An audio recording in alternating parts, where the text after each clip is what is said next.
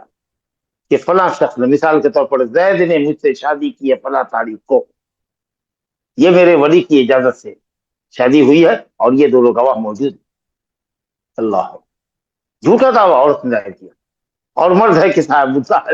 شوہر عدالت میں انکار کر رہا ہے، نہیں نہیں میں نے کبھی کوئی شادی نہیں کی، میں تو اس کو جانتا بھی نہیں۔ ارے کیسے نہیں جانتے؟ تم نے فلاں تاریخ کو تو شادی کی ہے مجھ سے، کیا ابا بولیے، آپ کی موجودگی میں رشتہ ہوا ہے، اب تو گواہ بھی گواہی دے رہا ہے،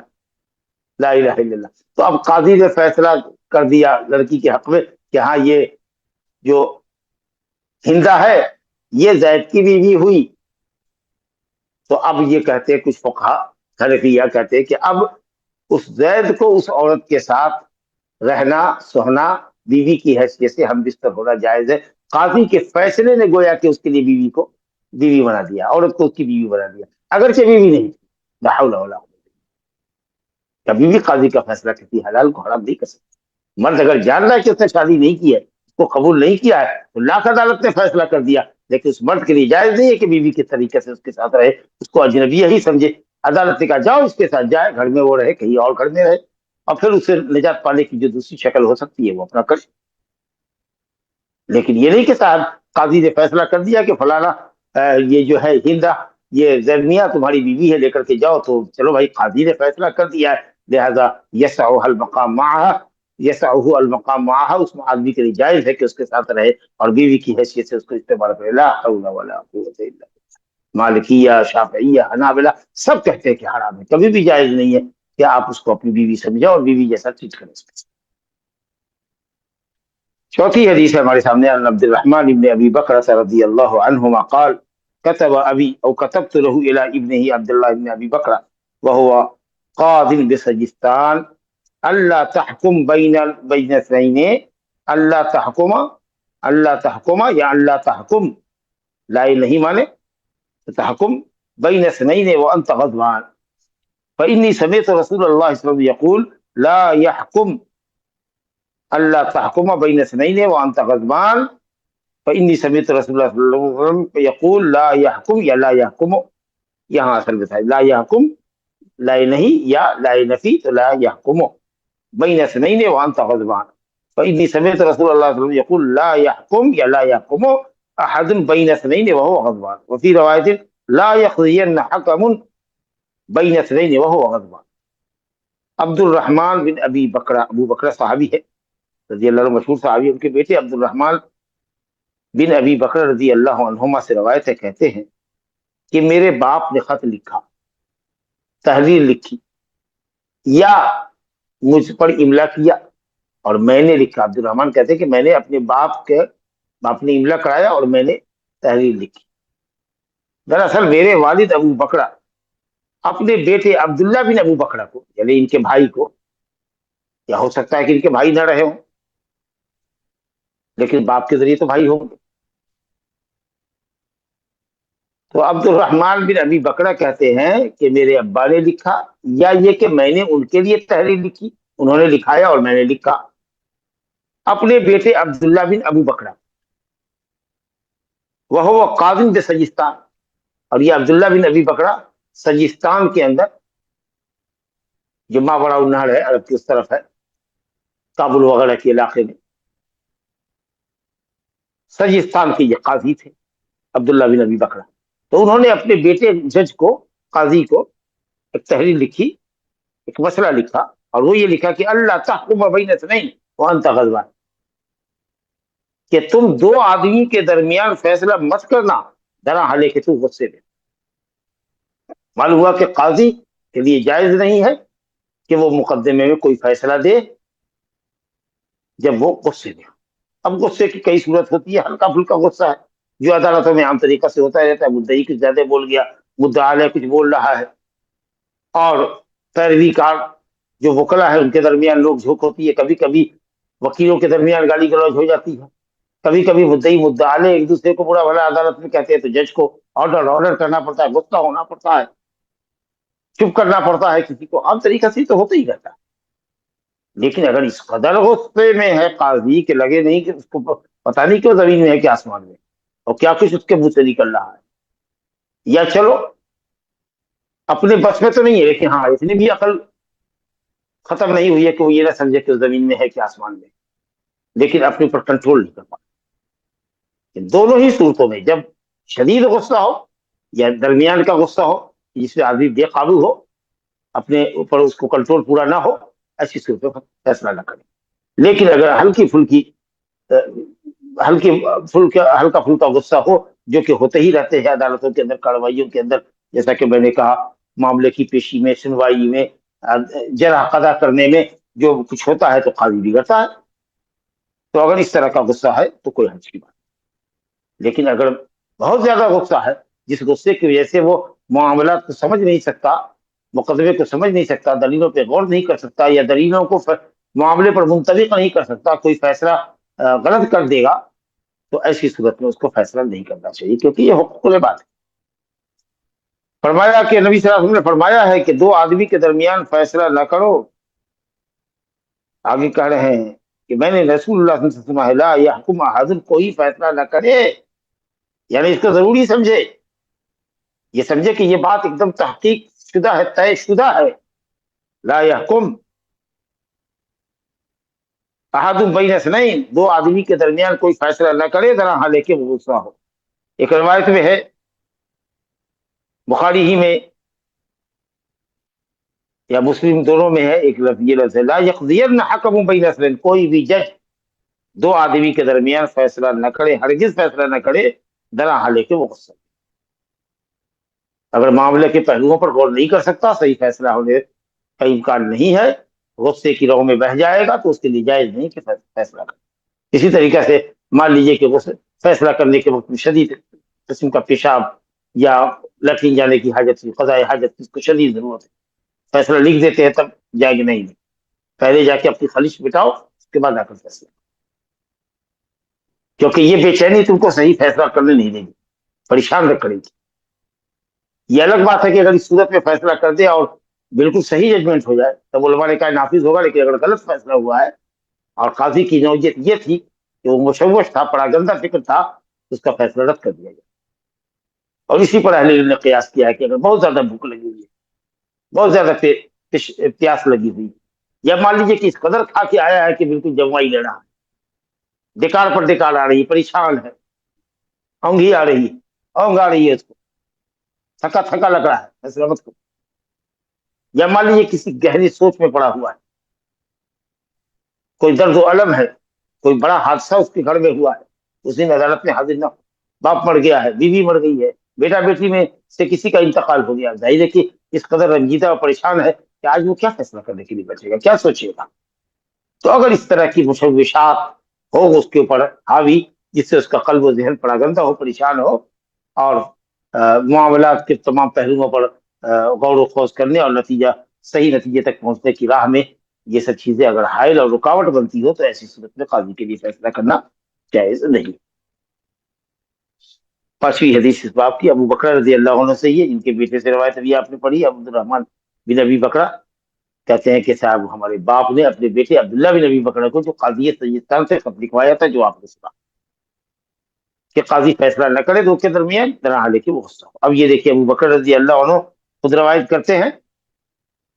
کہتے ہیں کہ قال رسول اللہ صلی اللہ علیہ وسلم الا انبئکم باکبر الکبائر ثلاثہ قلنا بلا یا رسول اللہ قال الاشراک باللہ وعقوق الوالدین وكان متكئا فجلس وقال الا وقول الزور وشهادة الزور فما زال يكررها